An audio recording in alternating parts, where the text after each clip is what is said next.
you. Wow! Ang last card ni Choi kanina ay Bahay. congratulations, Choi. Sinabi na magpalit eh. Yes, 9,000 pa rin yan. Congratulations, Choi. At sa Team Bahay, kayo naman. Ay, madali lang ang gagawin. Pipili lang kayo kung pataas o pababa. Welcome back mga kaaldab.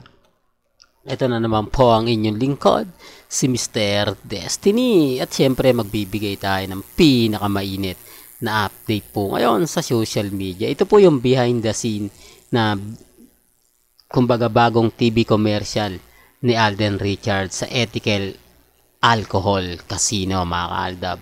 Nakakatuwa po, di po ba, pagkatapos niya ng mga kaganapan, di po ba, diretso siya trabaho, pagkatapos kay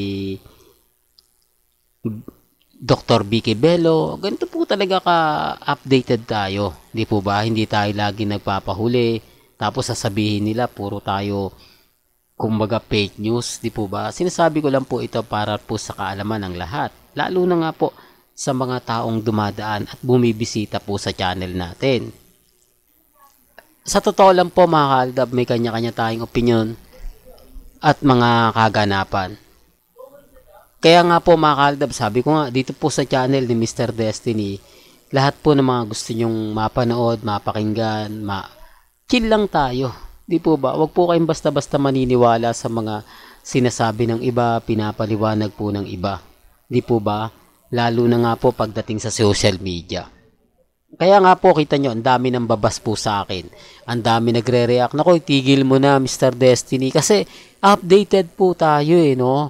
Lahat po ng mga gusto nilang makita, mapanood. Pag si Mr. Destiny, hindi nakakaligtas yan. Yung magarang sasakyan ni Alden, yung mga kaganapan ni Alden, di po ba? Tapos yung mga nagiging komento po sa EAT, yung mga sinasabi ng mga nagko-komento. Ito, masakit to, ito mga kaalda ba? Ito yung, kumbaga, post para po kay Mengay na pinost ni Ibyang. Nababash po ngayon si Mengay. Bakit daw po hindi ganun ang ginagawa niya? Bakit daw po si Ibyang pinapakita yung mga magagandang nagaganap, yung mga update? Talaga mapapaisip po kayo. Di po ba? Real talk yan mga kaaldab. Sabi ko nga po, ako, nalulungkot ako lalo na nga po kapag may mga kaganapan na hindi maganda at hindi kaaya-aya. Hindi po ba? Sinasabi ko lang po ito para po sa kalaman ng lahat. Kasi si Mengay po yung tipo ng artista na okay naman po Hindi po ba? Kaya lang siyempre, yung pinost po kasi kumalat na. Siguro po nakita nyo na yung post na doon pinagmamalaki ni Ibyang, yung anak niya. Pero pagdating kay Mengay parang hindi ganun Iba kasi yung mga nagiging komento ron. Iba yung mga sinasabi, yung iba nagsasabi pinapaasa pa raw kasi ni Mengay yung Aldab. Wala siyang, although totoo po yung mga komento kasi hindi naman daw po talaga nakitaan Real talk to Pero bago nga pala natin ituloy itong magandang update natin. Kung bago ka lang sa channel na to at isa kang true-blooded Aldab Nation na nagmamahal kina Mengay at Isoy, tama po ang channel na pinuntahan mo kaya consider na po kitang bagong subscriber. At huwag mong kalimutang i-share ang mga video po natin sa mga mami, sa mga titas at sa mga senior. Ulitin ko lang, real talk to mga kaaldab. Yung mga comment doon na bakit daw po walang mga honeymoon na pinakita si Mengay, walang pinost, dapat kahit hindi daw po nagpo-post si Congressman Arjo dahil busy, si Mengay na lang po, di po ba? Kasi nagagawa naman daw po ni Mengay na mag-post. Nagagawa naman daw po ni Mengay na magbigay ng update, di po ba?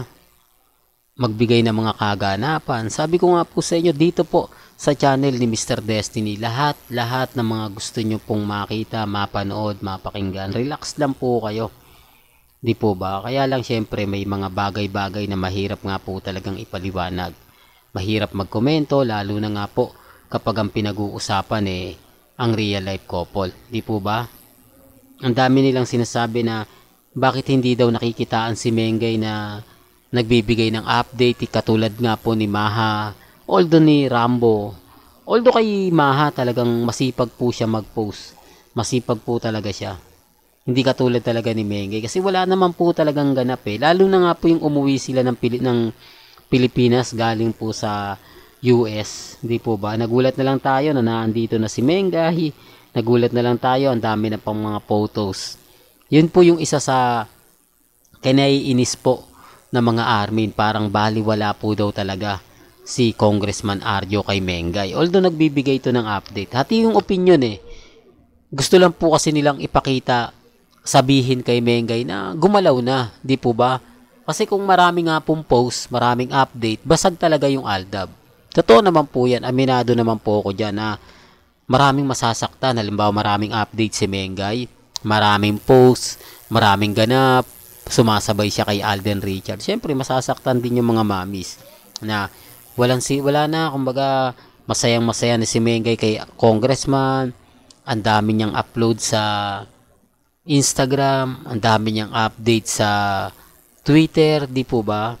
Tapos kapag nasa EAT siya, panay bati siya, di po ba? Medyo masakit yon, makakaramdam ng Aldab no na talagang kahit ako, di po ba ng panghihina, mag-iisip po yung iba, itutuloy pa ba natin? Parang hindi na eh. Pero ngayon kasi, ang sabi nga po ng iba, parang binibigyan pa ng buhay ni Mengay ang Aldab. Parang hinahayaan niya lang na kumbaga matuwa yung mga Aldab. Hindi po ba? Tapos yung sinabi po ni Alden na kumbaga kay Boy Abunda na nanligaw, napol ka ba kay Di po ba? May mga bagay-bagay lalo pong nanggigil ang Aldab. Lalong kumbaga nanindigan na may relasyon talaga sila Mengay at si Alden Richards. Di po ba? At wala pong katotohanan yung mga kumakalat. Di po ba? Ang problema lang po talaga yung maraming bitter. Marami na nag-react, marami na nagkomento na ganito ganyan, etc. etc. Sabi ko nga po sa inyo, dito po sa channel ni Mr. Destiny, lahat naman po ng mga update, lahat naman po ng mga kaganapan, 101% lagi po tayo nakatutok. Lalo na po sa mga issue, sa mga may init, gaya po kay Mengay, kay Ibiang, kay Congressman, kay Alden, lahat naman po ng mga gusto niyo pong malaman. Punta lang po kayo sa channel ni Mr. Destiny. Dito po, lahat po pinag-uusapan. Di po ba? Real talk yan mga kaaldab. Well, hanggang dito na lang po yung updates natin ha. Kaya kung gusto niyo pa po ng pinaka-latest at sariwang update, abay tumutok lang po kayo dito sa channel ni Mr. Destiny para updated po kayo sa mga latest at sa mga bagong video po na ilalabas po natin maya-maya lang. Hanggang sa muli, salamat po sa panonood at pakikinig.